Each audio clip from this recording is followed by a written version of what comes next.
안녕하세요. 브루스의 북살롱입니다. 제가 최근에 이상한 경험을 하나 했어요. 소설을 읽다가 책 내용이 아니라 이제 자꾸 제 초등학교나 중학교 시절이 떠오르는 겁니다. 주인공이랑 저는 국적도 다르고 세대도 다르고 인생에 겹치는 사건 같은 건 하나도 없는데 말이죠. 그런 책이 가끔 있습니다. 남의 인생을 읽었는데 이상하게도 정사는 내 인생으로 하게 되는 그런 책. 오늘 소개할 책은 이 이언 맥큐언의 장편 소설 레슨입니다. 저자 이언 맥큐언은 속죄라는 소설로 굉장히 유명한 영국 리얼리즘의 거장이에요. 부커상을 받았고 후보에는 훨씬 더 많이 올랐습니다. 이 레슨은 2022년 작품인데 맥큐언의 소설 중에서 가장 자전적인 작품으로 꼽힙니다.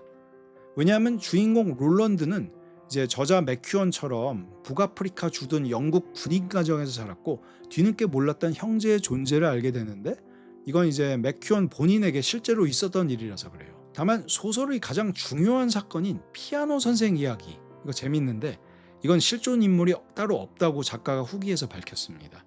그러니까 자기 인생을 재료로는 쓰되 그대로 옮긴 건 아니고 내가 만약 이렇게 살았다면 이런 걸 이제 시뮬레이션한 소설에 가깝습니다.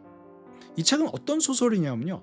1940년대에 태어난 이제 한 영국 남자 롤런드의 한 80년 정도 인생 전체를 다루는 일대기 소설이에요.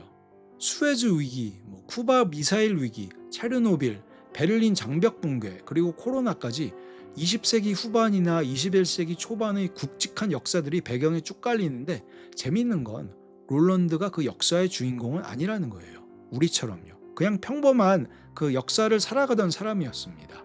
예를 들면 체르노빌 터졌는데 역사를 바꾸는 그런 게 아니라 수돗물을 마셔도 되나 걱정하고 냉전 시대에는 이제 동베를린의 친구들한테 몰래 책이랑 음반을 날라주는 그 정도의 참여를 하는 평범한 사람이었습니다.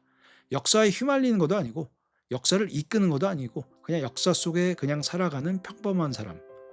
저는 이 거리감이 이 소설의 가장 정직한 부분이라고 생각을 했습니다. 그리고 이 소설에는 두 개의 중요한 사건이 있어요.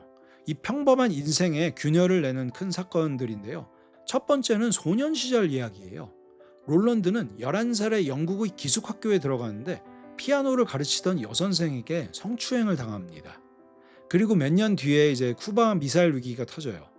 내일 이제 핵전쟁으로 세상이 끝날지도 모른다고 소문이 도는 그런 밤에 14살 소년 이제 롤런드는 이상한 결심을 하고 그 피아노 선생님을 제 발로 찾아갑니다. 그 뒤로 몇 년을 어떤 그 선생님의 연인도 아니고 제자도 아닌 어떤 성적인 그 애매한 존재로 남아서 학업을 망칩니다. 소년 입장에서는 한동안 그게 사춘기의 환상이 실현된 것처럼 느껴지기도 해요. 소설이 좀 불편하면서도 정확한 지점이 하나 여기 나오는데 당사자가 그걸 피해로 인식하기까지 수십 년이 걸릴 수 있다는 걸 보여주거든요. 인생이 어디서 꺾였는지 한참 지나서 되돌아봐야 보입니다. 두 번째 사건은 어른이 된 뒤의 이야기예요. 롤런드의 아내 엘리사가 생후 7개월 된 아들과 롤런드만 남겨놓고 사라집니다. 이유는 뭐냐면은 소설가가 되기 위해서예요. 그리고 실제로 위대한 소설가가 됩니다.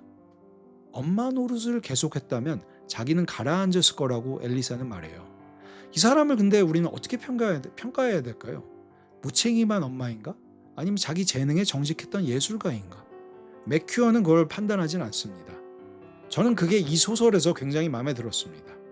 그리고 이 소설의 어떤 형식 이야기를 잠깐 하면은 이 소설은 3인칭인데 롤런드에 어찌나 이제 바짝 붙어 있는지 읽다 보면은 1인칭인가 헷갈릴 정도입니다.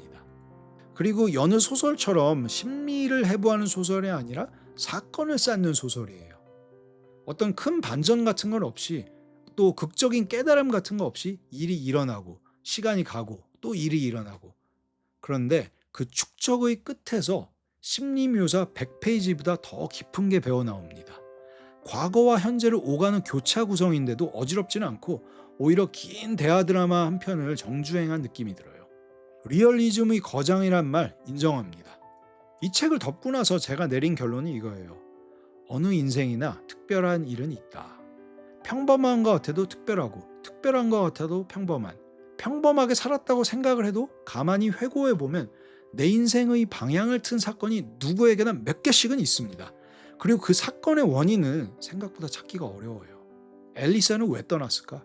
엘리사 엄마의 어떤 못 이룬 꿈 때문이기도 하고 자기 재능 때문이기도 하고 어쩌면 이유가 없기도 해요.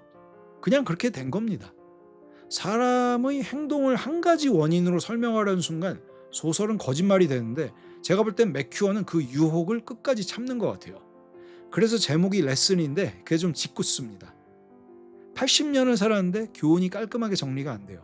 너무나도 복합적이고 복잡해요, 인생은. 교훈이 없다는 게 교훈인 소설이랄까요? 그리고 서두에 말씀드린 그 이상한 경험. 이 책을 읽는 동안 잊고 있던 제 어린 시절의 어떤 자잘한 사건들이 자꾸 떠올랐어요. 별거 아닌 줄 알았던 기억들이 사실은 별거였을지도 모른다는 생각. 아마 여러분도 이 책을 읽으시면 각자의 창고에서 뭔가 하나씩 꺼내게 되실 겁니다. 네, 그러면 정리 한번 해볼게요. 이 레슨은 휴가철, 여름 휴가 곧 오니까 며칠 잡으시고 푹 잠겨서 읽기 좋은 소설이에요. 특히 인생의 중간 정산이 슬슬 궁금해지는 40, 50대 분들께 권합니다. 읽고 나면 남의 80년이 아니라 내 지난 몇십 년이 정리되는 어떤 피가 되고 살이 되는 책이었습니다. 네, 오늘 영상은 이 정도로 마무리를 하고요. 지금까지 브루스의 북살롱이었습니다. 영상이 좋으셨다면 좋아요와 구독 부탁드리고요. 저는 또 다음번에 흥미로운 책으로 찾아뵙도록 하겠습니다. 감사합니다.